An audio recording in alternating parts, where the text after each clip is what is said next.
네, 오늘은 영원한 배부름이라는 제목으로 함께 말씀 나누겠습니다. 벌써 6월이 되었습니다. 2025년도도 6월이 되었습니다. 참 시간이 빠른 것 같습니다. 더우신가요? 아직 괜찮나요? 다음 주쯤 되면 아마 에어컨을 틀어야 되지 않을까 싶기도 합니다. 저만 덥나 봐요. 예. 좀 덥도록 하겠습니다. 저는 6월이 되면 더위도 있지만 무엇보다 다이어트의 계절입니다.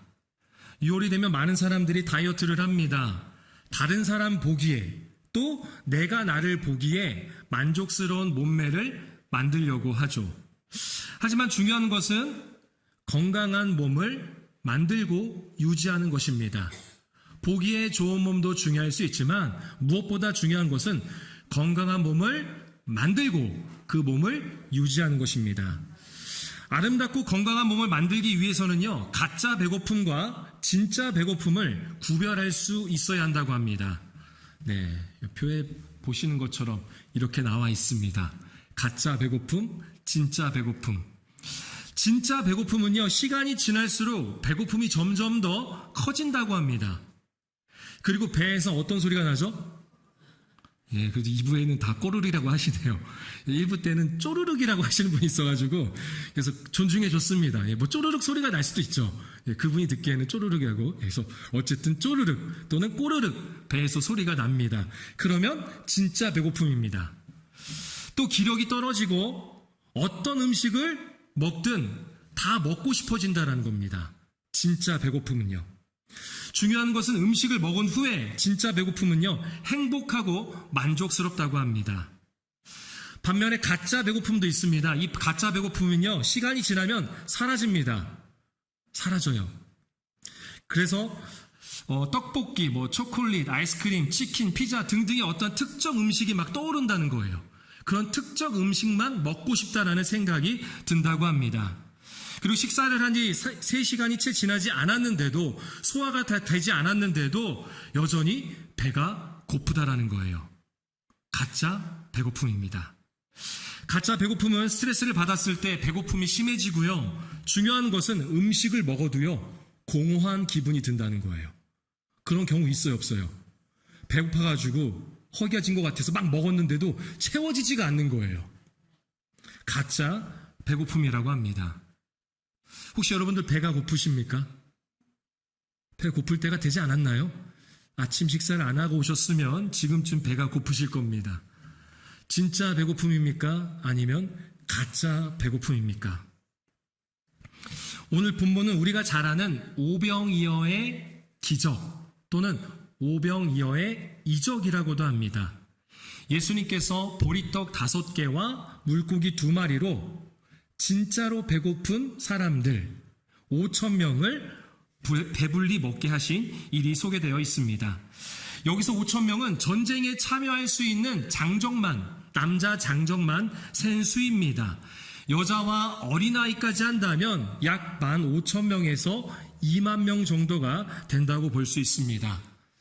모연읍으로 보자면 힐스테이트가 들어오기 전에 왕산리, 갈담리, 초보리, 일산리, 매산리, 요 왕산 사거리, 모연 사거리 중심으로 있는 지역들 있잖아요.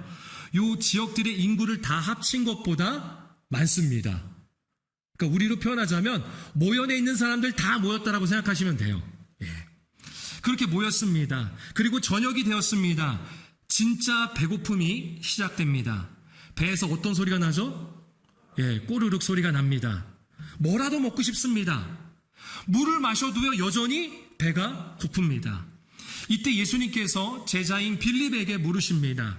우리 함께 5절 말씀 함께 읽겠습니다. 예수께서 눈을 들어 큰 무리가 자기에게 오른 것을 보시고 빌립에게 이르시되 우리가 어디서 떡을 사서 이 사람들을 예수님께서 질문하시는데 참 이상합니다. 아니 2만 명이나 되는 인원을 어떻게 사 먹인단 말입니까? 그리고 그러한 사 먹일 수 있는 돈을, 그 현찰을 누가 과연 갖고 있을 수 있겠습니까? 혹시 지금 이 자리에 있는 모든 사람들한테 쏠 수 있는 돈을 현찰로 갖고 계신 분 있나요? 있을 수도 있겠지만 이 정도는 2만 명은요. 예, 없을 겁니다. 그리고 당시에 카드가 있어요, 없어요? 예, 빌립이 멋지게 딱 제 카드를 그럼 쓰겠습니다. 이렇게 안 하잖아요. 예, 당시엔 카드도 없었습니다. 그리고 2만 명이 식사를 하려면 식당은 몇 개가 필요할까요? 상상이 되지 않습니다. 빌립이 예수님께 뭐라고 답을 하는지 우리 7절 말씀 이어서 7절 함께 읽겠습니다. 빌립이 대답하되 각 사람으로 조금씩 받게 할지라도 200데나리온의 떡이 부족하리이다. 사람들한테 돈을 조금씩 걷는다 해도 200데나리온 정도입니다. 이 정도로는 택도 없습니다. 라는 거예요. 200데나리온을 오늘날로 환산하면 2천만 원 정도 됩니다. 2천만 원. 2천만 원으로 2만 명을 먹인다 생각하면 한 사람당 얼마씩 돌아갈까요? 계산 잘하실 줄 알았는데 1,000원입니다. 1,000원. 예, 한 사람당 1,000원짜리 음식이 뭘 먹어야지 있을까요? 예, 봉지라면 정도 될 수 있을 것 같습니다. 오늘날로 보면. 어쨌든 이 말은 뭐예요? 결국 불가능하다라는 겁니다. 예수님, 선생님, 주님, 그거 불가능해요. 말도 안 돼요. 안 됩니다. 빌립의 말은 지극히 합리적이고 현실적입니다. 그러나 예수님이 원하시는 대답은 아니었습니다. 이때 다른 제자인 안드레가 끼어듭니다. 이 제자 안드레의 성향이 그래요. 막 끼어드는 걸 좋아해요. 행동하는 걸 좋아해요. 막 먼저 나서서 하는 사람들 있죠. 말하기도 전에 막 나서서 이건 이렇게 하는 거야. 내가 알아. 나 좀 알거든. 하면서 하는 그런 스타일. 이게 바로 안드레입니다. 안드레가 끼어듭니다. 그리고 말합니다. 우리 9절 말씀 9절 함께 읽겠습니다. 여기 한 아이가 있어 보리떡 5개와 물고기 2마리를 가지고 있나이다. 그러나 그것이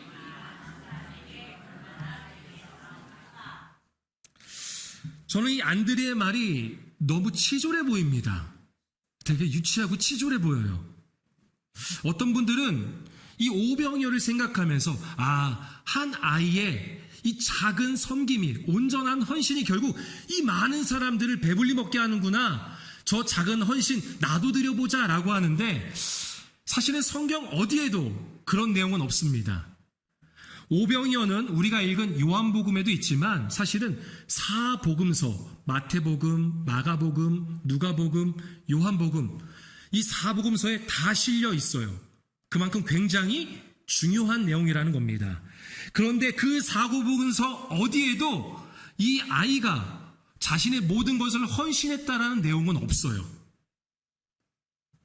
그렇다면 마치 안드레가 근처에 있는 한 아이를 가리키면서 이야기하는 거죠. 한 아이를 이렇게 가리키면서 선생님, 저 꼬마가 보리떡 5개와 물고기 2마리가 있는 것을 제가 봤습니다. 가지고 있는데요. 어떡할까요? 라는 거죠. 그래서 안드레는 그 말의 포인트를 뒤의 문장으로 여기는 거예요. 보리떡 5개와 물고기 2마리가 핵심이 아니라 그가 말하고 싶었던 것은 뭐예요? 그러나 그것이 이 많은 사람에게 얼마나 되겠사옵니까? 주님, 예수님, 선생님, 불가능해요. 저 아이가 갖고 있는 것도 결국 보리떡 5개와 물고기 2마리 뿐이에요. 불가능합니다. 안드레 역시 빌립의 계산처럼 합리적인 추론입니다. 빌립은 식사 비용을 계산했고요. 안드레는 수중의 음식 양과 인원수를 비교했습니다. 교회는 빌립처럼 비용을 계산하고 안드레처럼 가용 자원을 점검해야 할 때가 있습니다. 다 규모 있게 해야 돼요. 그런데 이렇게 숫자만 생각하다 보면, 숫자로만 계획하다 보면 불가능한 일이 너무나도 많습니다. 교회 안에는 불가능한 일이 너무나도 많아져요. 중요한 것은 숫자가 아니라 누구예요? 지금 이 제자들이 누구와 함께 있어요? 예수님과 함께 있잖아요. 중요한 것은 바로 예수님입니다. 경험, 지식, 숫자들도 중요하지만 지금 가장 중요한 것은 그들과 함께하는 예수님입니다. 교회가 숫자가 많다고, 사람 수가 많아졌다고, 교회 차도 많아지고 재정도 넉넉해지고 교회 건물의 층수가 높아졌다고 해서 예수님이 야 그래 잘했다, 역시 부흥하는 교회구나, 이 교회 성공했구나 라고 말씀하실까요? 믿음이 없는 시선으로 볼 때는 이러한 것을 성공이라고 말할 수도 있습니다. 물론 그것이 나쁘다는 게 아니에요. 근데 그것만을 바라보고 성공이라고 말한다면 주님은 그렇게 말씀하지 않으실 거예요. 주님은 오히려 숫자를 보시는 것이 아니라 저와 여러분 한 사람 한 사람 이 생명을 보신다는 겁니다. 예수님은 그걸 보십니다. 교회가 작든 교회가 크든 그런 것과 상관없이 교회는 진정 한 생명이라도 살아나고 있는가? 그리고 그 살아난 한 생명이 결국 주님과 함께 삶을 살아가고 있는가? 주님은 그것을 보십니다. 빌립과 안드레는 숫자를 보며 불가능하다고 했습니다. 하지만 예수님은 생명을 보시면서 하실 수 있는 분이십니다. 오히려 안드레의 대답은 이렇게 바뀌어야 합니다. 그러나 그것이 적다 할지라도 주님은 이 많은 사람들을 배불리게 하실 수 있습니다. 그러나 적다 할지라도 주님은 이 많은 사람들의 생명을 살리실 수 있습니다. 여러분, 예수님의 처음 질문이 그랬잖아요. 5절 말씀에 빌립한테 했던 질문. 어떻게 질문해요? 너희가 어디서 떡을 사서? 라고 하나요? 너희가가 아닙니다. 우리가예요. 제자들 너희가가 아니라 우리가라고 합니다. 그럼 우리는 누구를 포함하고 있는 거예요? 그렇죠. 말씀하고 계시는 예수님도 포함하고 있다라는 겁니다. 교회는 예수님이 함께하는, 예수님이 포함된 곳입니다. 그러한 모임입니다. 그래서 숫자를 보면 불가능한 것을 이야기할 수 있지만 주님이 함께 하시기 때문에, 주님이 포함되어 있기 때문에 우리는 주님이라면 하실 수 있습니다. 주님이라면 생명을 살리실 수 있습니다라는 믿음의 고백이 나와야 합니다. 어쨌든 안드레가 보리떡 5개와 물고기 2마리를 아이에게서 어떻게 받았는지 예수님께 전해줍니다. 어떻게 받았는지 몰라요. 아이가 헌신했는지, 아니면 아이를 설득을 잘해서 받아냈는지, 아니면 이것 봐라, 어른들은 아직 안 먹었는데 하면서 강압적으로 빼앗았는지, 아니면 예수님을 팔아서, 야, 예수님이 시작하시잖아. 예수님 지금까지 이 많은 사람들한테 말씀 전해주셔가지고 굉장히 피곤하셔, 배고프셔, 그러니까 예수님 좀 먹게 줘봐 라고 해서 얻어냈는지 모르겠습니다. 어쨌든 안드레가 예수님께 드린 것 같습니다. 그리고 11절 말씀, 11절 함께 읽겠습니다. 예수께서 떡을 가져 축사하신 후에 앉아있는 자들에게 나눠주시고 물고기도 그렇게 그들의, 아멘. 예수님께서 감사기도 하셨습니다. 축사하셨다라는 것은요, 예수님께서 군대에서 하는 식사에 대한 감사의 기도를 한 겁니다. 그리고 순서대로 주시죠. 떡 그리고 물고기를 나눠주십니다. 어떤 방법으로 주셨는지는 모르겠어요. 성경은 그러한 방법론을 기록하고 있지 않습니다. 뭐 광주리에서 계속 나왔는지, 아니면 예수님께서 계속 어떻게 주셨는지, 땅에서 솟아난지 하늘에서 떨어지는지 모르겠습니다. 어쨌든 그들이 다 배불리 먹었습니다. 성경은 그런 방법론 또는 그러한 공식을 기록하고 있지 않습니다. 왜냐하면 중요한 것은 오병이어로 5,000명을 먹이는 방법, 이것이 중요한 게 아니라 그들이 원하는 대로 원하는 만큼 주시는 예수님이 중요하기 때문입니다. 예수님은 그들이 원하는 대로 주셨습니다. 그들은 진짜 배고픔이었기에 음식을 먹은 후에 어떤 거예요? 행복해요. 만족스러운 거예요. 진짜 배고픔이었기에. 보리떡 5개와 손바닥보다 작은 물고기입니다. 여러분들 손바닥 피시면 그 손바닥보다 작은 거예요. 여러분들이 즐겨 먹는 뭐 삼치나 고등어처럼 이렇게 큰 물고기가 아닙니다. 아주 작은 서민들의 그런 아주 소박한 식사입니다.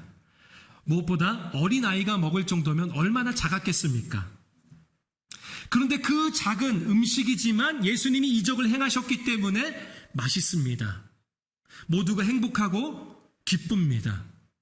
예수님이 보여주신 것은 바로 하나님의 나라를 보여주시는 거예요. 하나님의 나라. 예수님이 함께라면 모두가 행복하고 기쁨을 누릴 수 있다는 것이죠. 이어서 우리 12절과 13절 말씀, 12절 13절도 함께 읽겠습니다. 그들이 배부른 후에 예수께서 제자들에게 이르시되 남은 조각을 거두고 버리는 것이 없게 하라 하심으로 이에 거두니 보리떡 5개로 먹고 남은 조각이 진짜 배고픔이기에 배가 찼습니다. 그들이 배부르게 먹었다는 이 원어적 의미는요, 우리가 결혼식이나 뷔페 가면 어느 정도로 먹죠? 딱 접시 한 그릇만 먹나요? 물론 요새 그런 플렉스한 사람들도 있긴 합니다만 대부분 어떻게 먹어요? 한 접시도 막 이렇게 산처럼 쌓잖아요. 음식이 막 섞여도 상관이 없습니다. 어쨌든 중요한 건 내가 아주 배불리 먹어야 됩니다. 우리는 그것을 포식한다라고 하죠. 포식하다. 이 배부르다는 원어의 의미가 바로 그겁니다. 그냥 적당히 배부른 상태가 아니라 포식한 거예요. 아주 배가 부른 거예요. 누가 배를 찌르면 정말 아플 정도로, 더 이상 못 먹을 정도로 아주 배가 부른 상태입니다. 그리고 남은 음식은 12바구니나 될 정도로 아주 풍성한 식사였다라는 것입니다. 예수님은 우리에게 배부름을 주실 수 있는 분이십니다. 우리의 진짜 배고픔, 진짜 피로를 아시는 분이세요. 그리고 그 피로를 채워주시는 분이십니다. 5절에 보면 예수님께서 눈을 들어 사람들을 보셨다고 합니다. 수많은 무리이지만 그냥 무리를 뭉텅거리로 보시는 게 아니라 그 한 사람 한 사람을 보시면서 그 국률의 시선으로 바라보시면서 그들의 피로를 주님은 아셨던 겁니다. 오늘도 마찬가지입니다. 주님은 우리 한 사람 한 사람 그 국률의 시선으로 바라보시면서 우리의 진짜 피로를 아시고 그리고 우리에게 그 피로를 풍성하게 채워주시고 베풀어 주실 줄 믿습니다. 그분이 바로 예수님이십니다. 정말 잔치와도 같은 자리입니다. 모두가 행복합니다. 즐겁습니다. 그런데 잔치와도 같은 그곳에서 예수님이 자리를 떠나십니다. 이상하죠? 그 잔치를 베풀어 주신 예수님께 모두가 주목할 텐데 예수님은 오히려 떠나십니다. 사람들이 배가 부르니 다른 것도 채워줄 왕으로 삼을 것을 예수님은 아셨기 때문입니다. 예수님이 오병이어의 이적을 통해 진짜 전하고 싶었던 것을, 진짜 그들이 깨닫기를 원하셨던 것은 무엇일까요? 우리 마지막으로 51절 말씀, 마지막으로 51절 함께 읽겠습니다. 나는 하늘에서 내려온 살아있는 떡이니 사람이 이 떡을 먹으면 영생하리라. 내가 줄 떡은 곧 세상의 생명을 위한 아멘. 네, 오늘 점심 식사 맛있게 하시길 바랍니다. 원래 국수인데 교회에서 식판을 사가지고 밥을 했다고 합니다. 새로운 식판으로 밥 맛있게 드시길 바랍니다. 근데 맛있어도요, 아무리 배불리 먹어도요, 저녁에 또 밥을 먹어요, 안 먹어요? 먹죠. 저녁이 되면 또 배가 고픕니다. 우리의 육신의 배부름은요, 언젠간 다시 배가 고픕니다. 오늘 아무리 잘 먹었다고 해서 영원히 배부를 수가 없습니다. 하지만 예수님은 영원한 배부름을 위해 자신의 살을 내어주셨다고 합니다. 십자가를 통해서 우리에게 영원한 배부름, 그 영원한 생명을 주신 것입니다. 예수님이 오병이어의 이적을 통해 알게 하고 싶었던 것, 그들이 깨닫기를 원했던 것은 바로 이것입니다. 영원한 배부름, 영원한 생명이 누구에게 있다? 예수님께 있다. 나에게 있다. 라는 것을 전하고 싶었던 겁니다. 오히려 사람들은 진짜 배부름 이후에 가짜 배고픔을 채워줄 왕으로 예수님을 세우려고 했습니다. 한평생 배고픔의 두려움에서 벗어나게 해줄 인물, 즉 자기들의 욕구를 충족시켜줄 그러한 수단으로서 예수님을 찾았던 것이죠. 그러나 예수님은 그 자리를 떠나셨습니다. 그들의 그러한 수단이 되지 않으셨던 겁니다. 예수님은 급나와라 뚝딱, 은나와라 뚝딱하는 도깨비 방망이가 아닙니다. 예수님은 내 소원 좀 들어줘 라고 하는 알라딘 램프의 지니가 아닙니다. 예수님을 믿는다고 하는 많은 사람들이 예수님을 자기의 필요를 채워주시는 분으로 전락시켜 놓고 그리고 믿는다고 합니다. 어떤 사람은 병에 걸렸을 때 의사들이 고치지 못하는 질병을 고치는 명의로 예수님을 믿습니다. 집안의 애군을 몰아내주는 그러한 무당으로, 시험을 합격시켜주는 합격 여수로 믿고 있습니다. 물론 예수님 그러한 일들을 하실 수 있는 분이십니다. 그런데 중요한 게 있죠.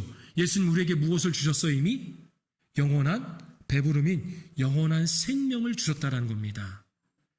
그것을 잊어버린 채 가짜 배고픔을 채우려고 예수님을 찾는다라는 것입니다. 우리가 믿는 예수님은 어떤 분이십니까? 우리가 우리의 가짜 배고픔을 채우기 위해 예수님을 붙잡으려고 한다면 예수님은 오늘 말씀에서와 같이 그 자리를 떠나실 것입니다. 예수님은 우리의 진짜 배고픔을 아시며 그리고 우리에게 영원한 배부름, 영원한 생명을 주시는 분임을 기억하시길 바랍니다. 어느 대학 교수가요, 배를 타고 강을 건너던 중이었다고 합니다.